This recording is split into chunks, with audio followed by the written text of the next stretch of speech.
जय हिंद मेरे प्यारे दोस्तों। आज हम अपने channel math he math bye Piyush sir and Anand sir पे देखेंगे कि नए बैच का जो स्टार्ट हुआ है उसमें देखा जाएगा कि मैथ, इंग्लिश, केमिस्ट्री, फिजिक्स का क्लास आपको उपलब्ध रहेगा। और इसकी जानकारी लेने के लिए आप हमारे चैनल को सब्सक्राइब करिए और डेली बाय डेली आपको एक एक क्लास मिलता रहेगा, ठीक। और आज जैसा कि पीयूष सर के द्वारा आप लोग सुन ही चुके हैं कि मैथ और साइंस का क्लास, मैथ और साइंस फिजिक्स यानी मैथ और फिजिक्स का क्लास पीयूष सर के द्वारा आपको उपलब्ध कराया जाएगा। और हमारे द्वारा केमिस्ट्री और इंग्लिश का क्लास आपको उपलब्ध मिलेगा, जिसमें आज स्टार्ट करने जा रहे हैं। और आज का आगाज किया जा रहा है केमिस्ट्री क्लास 10th का केमिस्ट्री लेसन 1 की चर्चा की जाएगी, केमिकल रिएक्शन, रासायनिक अभिक्रिया। और हम आज देखेंगे कि रासायनिक अभिक्रिया क्या होती है और उसे जानने से पहले उसके बारे में कुछ इंट्रोडक्शन जान लिया जाए, उसका परिचय जान लिया जाए, ठीक। तो आइए देखा जाए कि केमिकल रिएक्शन क्या होता है, रासायनिक अभिक्रिया क्या होती है। देखिए, केमिस्ट्री थोड़ी सा ध्यान पूर्वक लेके चलेंगे तो समझ में आ जाएगी, क्योंकि इसमें इतना मतलब रिएक्शन देता है कि जो हम लोगों का माइंड होता है ना, वो मतलब देखा जाए तो चक्कर आने लगता है, ठीक। तो रिएक्शन को देख के घबराना नहीं चाहिए, ठीक ना। हम एक एक चीज को, एक एक कॉन्सेप्ट को एकदम क्लियर करते हुए चलेंगे, ठीक। तो आइए देखा जाए केमिकल रिएक्शन क्या होता है। अगर कोई भी डाउट हो तो बिना हिचकिचाहट के आप कमेंट बॉक्स में पूछ सकते हैं, ठीक। तो आइए देखा जाए कि केमिकल रिएक्शन क्या होता है, रासायनिक अभिक्रिया क्या होती है, ठीक। तो रासायनिक अभिक्रिया में सबसे पहले देखा जाएगा कि किसी पदार्थ में रासायनिक परिवर्तन होने की क्रिया। अगर कोई भी हम मैटर ले रहे हैं, कोई भी पदार्थ ले रहे हैं, यानी कोई भी मैटर ले लिया जाए, उसमें जो रासायनिक परिवर्तन होगा, रासायनिक परिवर्तन होने की क्रिया जो होती है वही रासायनिक अभिक्रिया कहलाती है, ठीक। इतना तो समझ में आ गया कि केमिकल रिएक्शन क्या होता है। तो किसी मैटर में रासायनिक परिवर्तन होने की क्रिया ही रासायनिक अभिक्रिया कहलाती है। और फॉर एग्जांपल के थ्रू देखा जाए, यानी दहन यानी जलना क्या है, एक रासायनिक अभिक्रिया है। यानी किसी चीज को जो हम जला रहे हैं वो क्या है, एक रासायनिक अभिक्रिया है। अगर दूध से दही का बनना, दूध से अगर किसी भी दूध को, मिल्क को ले लिया जाए और उससे अगर दूध में जोरन डाला जाता है तो क्या बन जाता है, दही बन जाता है, ठीक। तो दूध से दही का बनना, वो एक क्या हो रहा है, कन्वर्जन हो रहा है। एक टू मतलब देखा जा रहा है तो दूध से कन्वर्ट होके वो दही में बन जा रहा है। और ऐसा नहीं है कि कभी हम दही को फिर उसी अभिक्रिया में ला सकते हैं, ऐसा कभी नहीं होगा कि दूध से दही बना करके फिर दही से हम दूध बना दे, ऐसा नहीं होगा। इसलिए ये कौन सी अभिक्रिया है, तो रासायनिक अभिक्रिया है। लोहे पे जंग लगना, अगर एक तो लोहे का पार्ट ले लिया जाए और उस पे जंग का मतलब क्या, जो मूर्छा लग जाता है। और जो लोहे पे मूर्छा लग जाता है तो धीरे धीरे धीरे धीरे वो लोहा क्या होने लगता है, समाप्त होने लगता है। यानी लोहे पे जंग लगना एक क्या है, तो केमिकल रिएक्शन है, रासायनिक अभिक्रिया है। फिर कर है मोमबत्ती का जलना, एक मोमबत्ती लेके जलाया जाएगा ना तो वो भी क्या होगा, केमिकल रिएक्शन होगा। क्या होगा, केमिकल रिएक्शन। फिर कर रहा है क्या, खाना पकना, यानी खाना को जो पकाया जाता है या पकता है, मतलब किसी भी फूड, किसी भी भोजन को हम रखते हैं और जब वो पकने लगता है तो वो केमिकल रिएक्शन होता है, रासायनिक अभिक्रिया होती है। ये तो समझ में आ गया। तो आगे पढ़ेंगे कि रासायनिक समीकरण क्या होता है।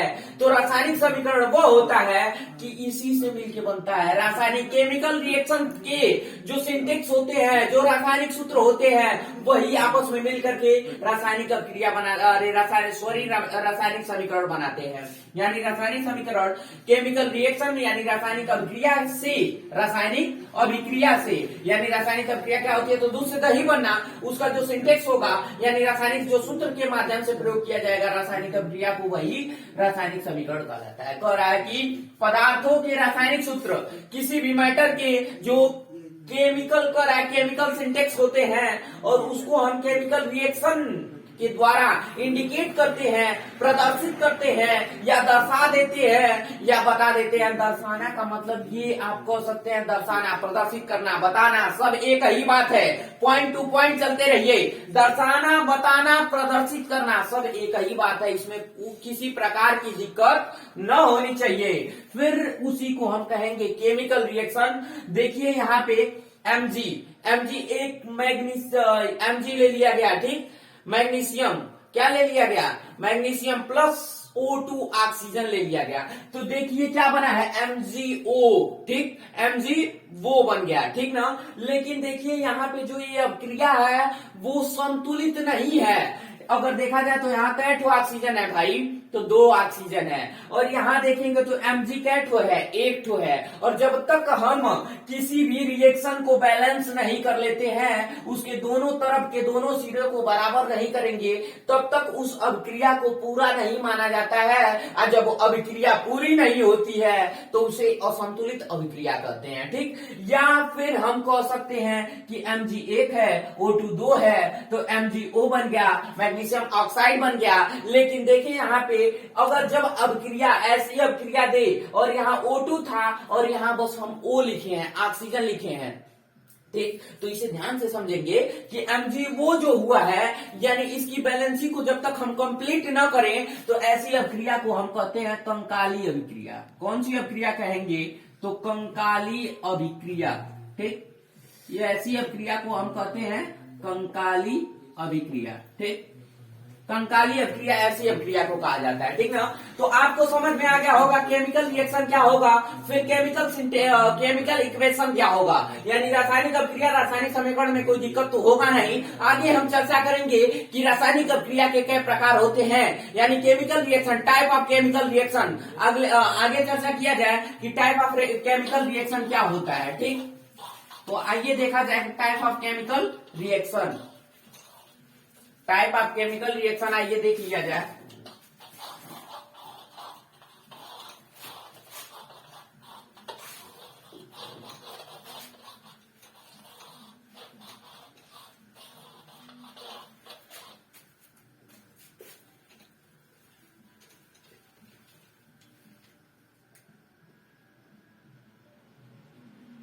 रासायनिक अभिक्रिया के प्रकार।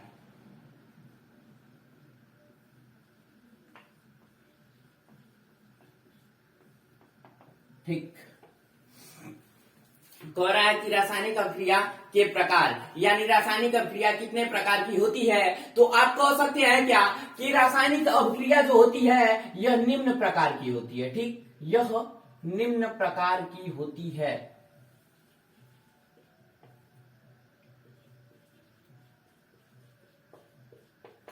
रासायनिक अभिक्रिया निम्न प्रकार की होती है। रासायनिक अभिक्रिया निम्न प्रकार की होती है। देखिए रासायनिक अभिक्रिया के प्रकार, रासायनिक अभिक्रिया निम्न प्रकार के होते हैं। कितने प्रकार के होते हैं, तो निम्न प्रकार के। सबसे पहला प्रकार देखा जाए तो सबसे पहला प्रकार होता है संयोजन अभिक्रिया, यानी अभिक्रिया जो होती है वो संयोजन अभिक्रिया, ठीक, संयोजन अभिक्रिया। और दूसरा वियोजन अभिक्रिया, वियोजन अभिक्रिया, ठीक। वियोजन अभिक्रिया को ही हम अपघटन अभिक्रिया कहते हैं, ठीक। अपघटन अभिक्रिया, वियोजन को लिख लेंगे, जिनको लिखना होगा वो कोष्टक में लिख लेंगे, अपघटन, ठीक ना, अपघटन अभिक्रिया, ठीक ना, अपघटन रिएक्शन। फिर तीसरा होता है विस्थापन अभिक्रिया, विस्थापन अभिक्रिया। चौथा होता है द्विविस्थापन अभिक्रिया, द्विविस्थापन अभिक्रिया।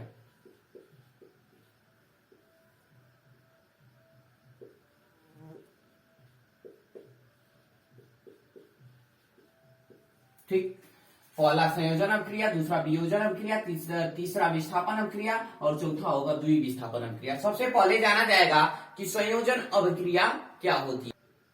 सबसे पहले देखा जाए तो संयोजन अभिक्रिया क्या होती है, ठीक ना। तो ऐसी ये संयोजन अभिक्रिया जो है, संयोजन का मतलब आप समझ रहे हैं, संयोजन का मतलब संयोग करना, ठीक, या आपस में मिलना या रिएक्टेंट बनाना। जब आपस में अभिकारक मिलेंगे तो एक न एक रिएक्टेंट, एक न एक उत्पाद का निर्माण करेंगे। उसी अभिक्रिया को हम संयोजन अभिक्रिया कहते हैं, या आप कह सकते हैं कि ऐसी अभिक्रिया जिसमें दो या दो से अधिक अभिकारक मिलकर एक नए या एक एकल उत्पाद का निर्माण बनाते हैं, ठीक, निर्माण करते हैं, उसी को हम संयोजन अभिक्रिया कहते हैं। तो देखा जाए डेफिनेशन कि ऐसी अभिक्रिया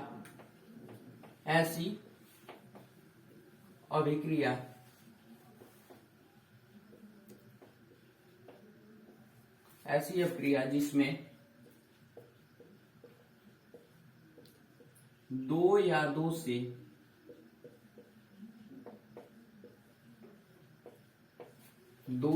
से अधिक अभिकारक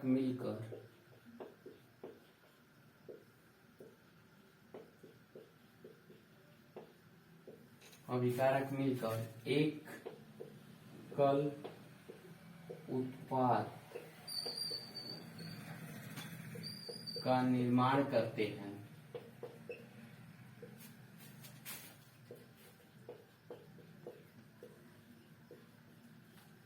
एकल उत्पाद का निर्माण करते हैं, उसे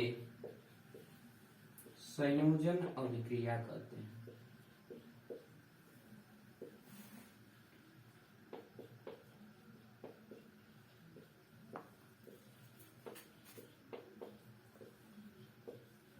कराएं ऐसी अभिक्रिया जिसमें दो या दो से अधिक अभिकारक मिलके, दो अभिकारक मिलेंगे या दो से अधिक अभिकारक मिलेंगे और एकल उत्पाद का निर्माण करते हैं, एक ठो उत्पाद, एक ठो रिएक्टेंट बनाएंगे। तो ऐसी अभिक्रिया को हम क्या कहेंगे? तो फिर कह सकते हैं ऐसी अभिक्रिया को हम कि संयोजन अभिक्रिया है। जैसे फॉर एग्जाम्पल में ले लिया जाए कि कार्बन ले लिया जाए, यानी प्लस ऑक्सीजन, ठीक, एग्जाम्पल आप ले सकते हैं कार्बन प्लस ऑक्सीजन। और कार्बन क्या होता है? तो ये सॉलिड होता है। क्या होता है? सॉलिड। और ये ऑक्सीजन होता है, ये गैस होता है। क्या होता है? तो गैस होता है। और जब कार्बन ऑक्सीजन को मिलाया जाएगा तो CO2 कार्बन डाइऑक्साइड बनेगा, और ये कार्बन डाइऑक्साइड भी क्या होता है? तो गैस होता है। अगला एग्जांपल आप ले सकते हैं कि CaO, ठीक, CaO को हम कहते हैं बुझा हुआ चूना। बुझे चूने का सूत्र है प्लस H2O। अगर इसकी अभिक्रिया अगर हम करवा दें कि CaO प्लस H2O, ठीक, तो CaO देख रहे हैं आप कि CaO H2 में दो ठो H है, एगो O है, तो आप बना सकते हैं CaO, लिख सकते हैं इतना, तो इसमें कोई दिक्कत होगी नहीं। एक ठो O यहाँ बचा है और यहाँ दो ठो H है, तो CaOH लिख सकते हैं। तो देखिए दो गो O और दो गो H, कगो H, दो ठो O, एक दो, H कगो दो ठो, तो दो ठो OH का क्या हो जाएगा? ट्वाइज। क्या होगा? तो ट्वाइज। इसे आप क्या कर सकते हैं? ये जो बुझा हुआ चूना है, तो ये CaO को भी हम बुझा हुआ चूना कहते हैं, CaOH का ट्वाइज वो भी बुझा हुआ चूना होता है, ठीक। इतना तो समझ में आ गया कि बुझा हुआ चूना वो भी है। या अगला एग्जाम्पल देखा जाए, अगला एग्जाम्पल आप देख सकते हैं कि अगर इसे मिटा दें,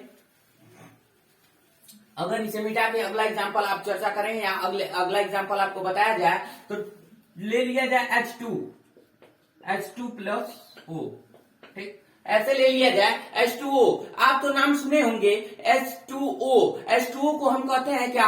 तो जल कहते हैं। क्या कहते हैं? तो जल कहते हैं, ठीक। तो देख रहे हैं कि H2 प्लस O, ठीक, H2 प्लस O। यहाँ देखिए ऑक्सीजन के यहाँ अगर हम दो लगा रहे हैं, ठीक, तो यहाँ बनेगा, मान लीजिए H2O बना, ठीक। अगर H2O के यहाँ नहीं, कुछ H2 प्लस O लिख दिया गया तो H2O बन ही गया, ठीक। लेकिन देखिए ऑक्सीजन जो है ना, अगर इसके यहाँ दो लगा रहा है तो ये दो ठो ऑक्सीजन हो गया। कौन ठो ऑक्सीजन हुआ? तो दो ठो, ठीक। यहाँ देखिए अब हाइड्रोजन के पास भी हम दो लगाएंगे तो दो चार, कट हो दो ना चार, तो 4 ठो हाइड्रोजन और 2 ठो ऑक्सीजन। यहाँ आप लिख सकते हैं, देखिए अगर यहाँ 2 लगाएं तो उनकी बैलेंसी क्या हो गई, कंप्लीट हो गई। 2 दूना 4, 4 हाइड्रोजन और 2 ऑक्सीजन, ठीक। तो इनकी बैलेंसी क्या हो गई, कंप्लीट हो गई। और ये क्या बना लिए, जल बना लिए। कह रहा है कि हाइड्रोजन और ऑक्सीजन जब आपस में मिलते हैं, यानी ये जो हाइड्रोजन है और ये जो ऑक्सीजन है, ये दोनों जब आपस में ऐड हो जाते हैं, मिल जाते हैं,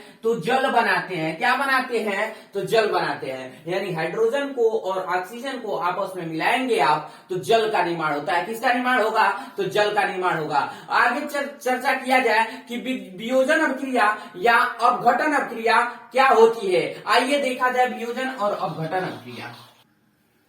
अगला मतलब अगली अभिक्रिया देखा जाए तो अगली अभिक्रिया को हम कहते हैं वियोजन या अपघटन अभिक्रिया। दोनों जब भी अपघटन की बात करेगा तो तुरंत आप जान जाना कि वो भी वियोजन अभिक्रिया है, जबकि वियोजन की बात करेगा तो आप जान जाना कि अपघटन अभिक्रिया है। उसमें कुछ डरने वाली बात नहीं है और इसे देख के डरे न, एकदम आसानी पूर्वक समझते चले कि वियोजन और अपघटन दोनों क्या है, एक है। तो वियोजन और अपघटन जो अभिक्रिया होती है वो ऐसी अभिक्रिया होती है, ऐसी रासायनिक अभिक्रिया होती है जो जिसमें एकल अभिकर्मक, जो एकल अभिकर्मक होते हैं, एकल एकल जो अभिकर्मक होते हैं, रिएक्टेंट होते हैं, वो टूट जाते हैं, टूट करके छोटे छोटे उत्पाद का निर्माण करते हैं। यानी ऐसा अभिकर्मक, ऐसी रासायनिक अभिक्रिया, ऐसी रासायनिक अभिक्रिया जिसमें ऐसी रासायनिक अभिक्रिया जिसमें एकल अभिकर्मक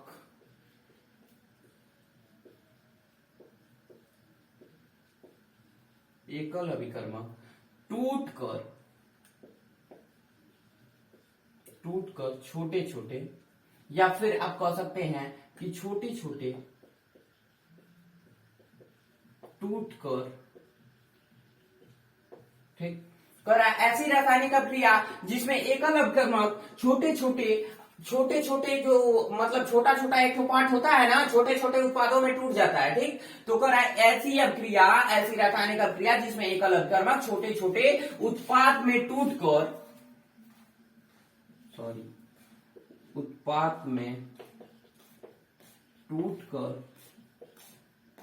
या टूट जाते हैं,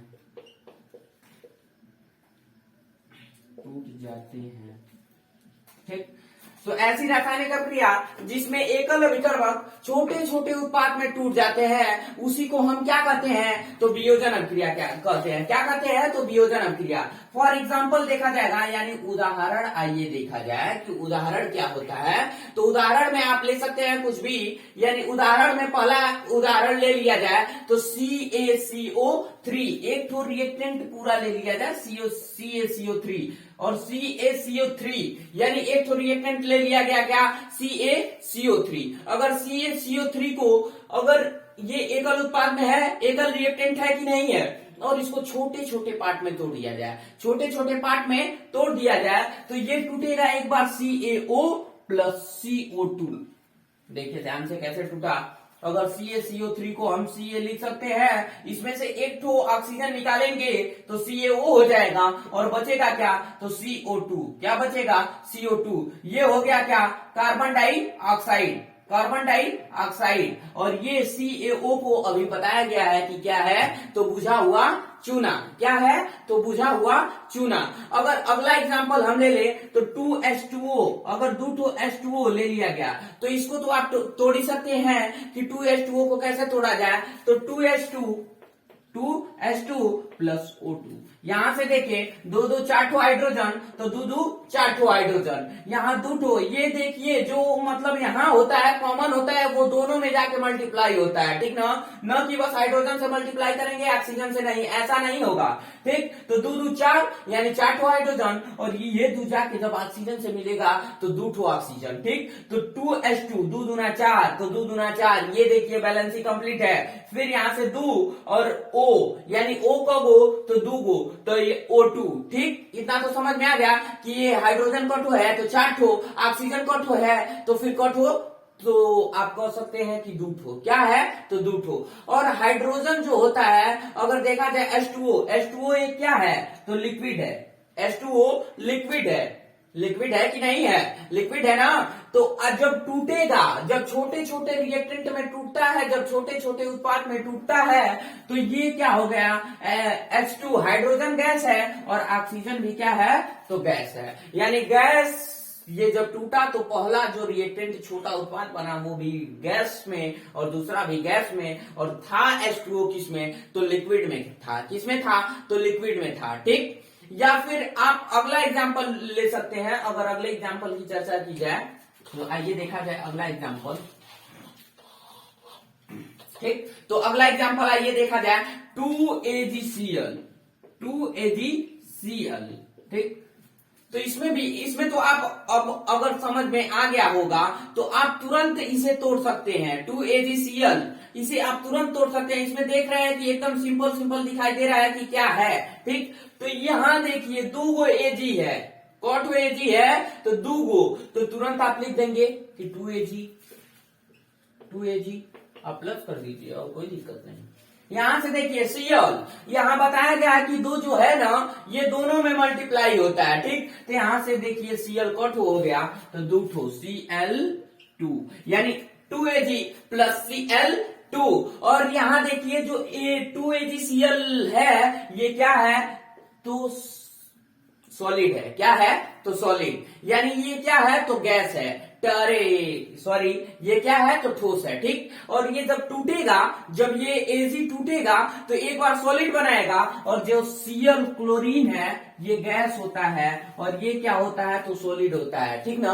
और क्लोरीन जो होता है ये हल्के फीके पीले रंग का होता है। ठीक। क्लोरीन जो होती है वो हल्के पीले रंग की होती है, इसलिए वो किस में आती है? तो गैस में आती है। किस में आएगी? तो गैस में। Ag को आप जान ही रहे हैं कि वो क्या है, इसीलिए वो क्या होता है? तो ठोस होता है। यानी ठोस को आप जानते ही हैं कि ठोस क्या होता है? एक मतलब भरे आकार का होता है। यानी ठोस पूरा मतलब भरतू कहा जाए कि वो पूरा भरपूर रहता है, वही ठोस होता है। तो वो एक सॉलिड है। और पूरे AgCl को लिया जाए तो ये भी एक सॉलिड है या यह भी एक ठोस है। अगली अपक्रिया की चर्चा की जाएगी तो उसे हम कहते हैं विस्थापन अपक्रिया। कौन सी अपक्रिया? तो विस्थापन अपक्रिया।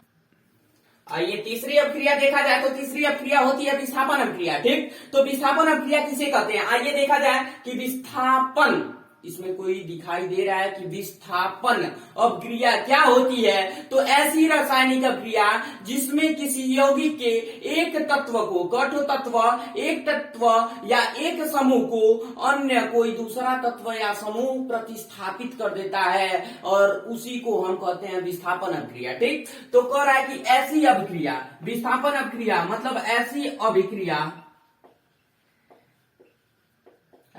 अभिक्रिया जिसमें किसी एक तत्व या, ठीक, ऐसी अभिक्रिया जिसमें किसी एक तत्व या, सॉरी यहां देखिए किसी में मतलब मात्रा नहीं लगा था। ठीक। तो ऐसी अभिक्रिया जिसमें किसी एक तत्व या समूह को, समूह मतलब आप जानते ही हैं कि क्या होता है? झुंड। ठीक। इकट्ठा होना, एक समूह में होना या गुच्छा कहा जाता है। ठीक। तो ऐसी अपक्रिया जिसमें किसी एक तत्व या समूह को कोई दूसरा, कोई अन्य, जिसे आप कह सकते हैं कोई अन्य तत्व या समूह,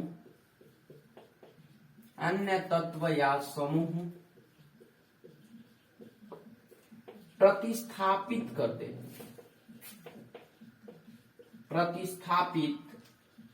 कर दे, उसे विस्थापन अभिक्रिया कहते हैं। उसे विस्थापन अभिक्रिया कहते हैं।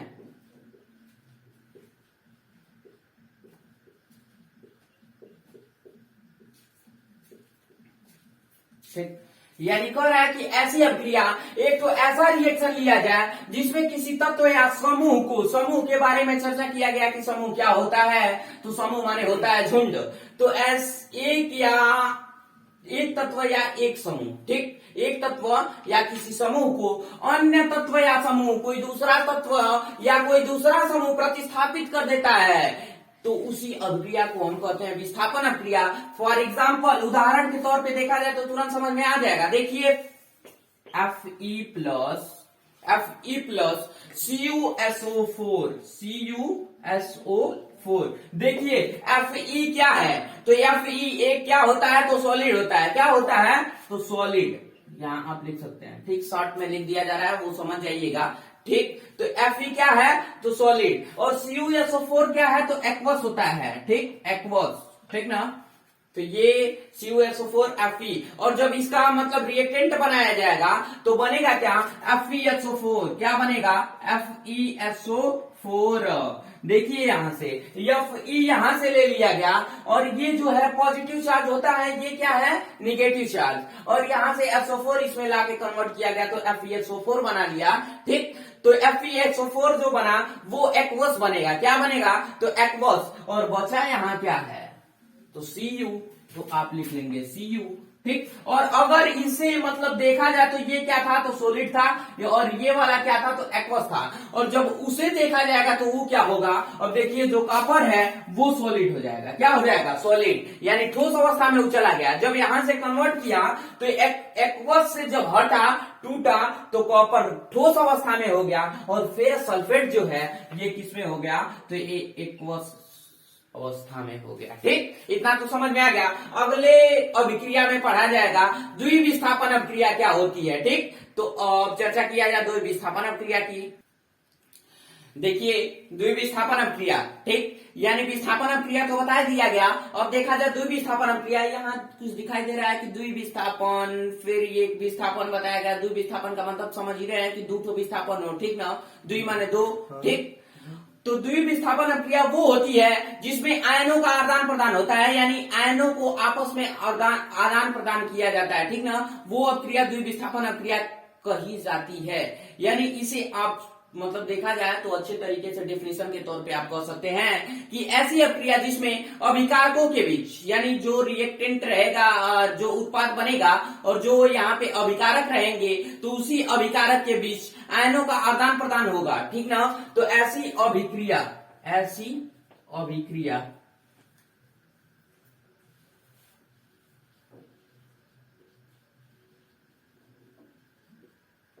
जिसमें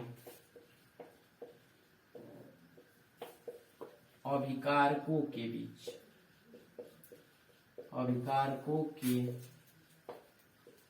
आयनों का आदान प्रदान होता है, उसे द्विविस्थापन अभिक्रिया कहते हैं।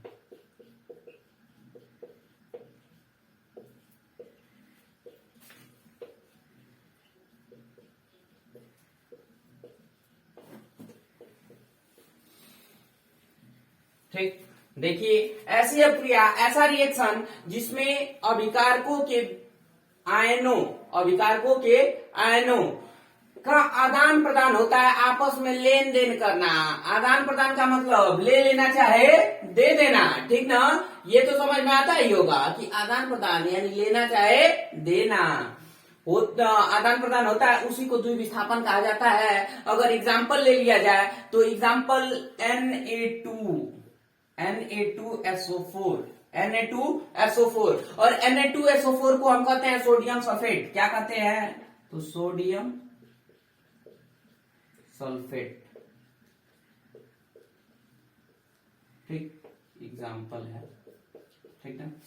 एग्जाम्पल देखा जाए तो Na2SO4 को आप क्या कर रहे हैं, तो सोडियम सल्फेट की अभिक्रिया, सोडियम सल्फेट की अभिक्रिया अगर बेरिलियम क्लोराइड के साथ, बेरियम क्लोराइड BaCl2 के साथ करवा दिया जाए, ठीक, BaCl2, और BaCl2 को हम कहते हैं बेरियम क्लोराइड,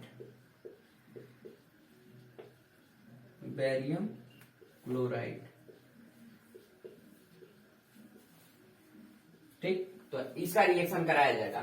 यानी Na2SO4 की अभिक्रिया BaCl2 के साथ जब कराया जाएगा तो क्या रिएक्टेंट बनेगा, यानी उत्पाद क्या बनेगा। ठीक, तो यहां से एक ठो प्लस वाला ले लिया जाए और एक ठो माइनस वाला, एक ठो पॉजिटिव चार्ज और एक ठो निगेटिव चार्ज ले लिया जाए। यहां से देखिए Ba प्लस में है और यहां से SO4 माइनस में है।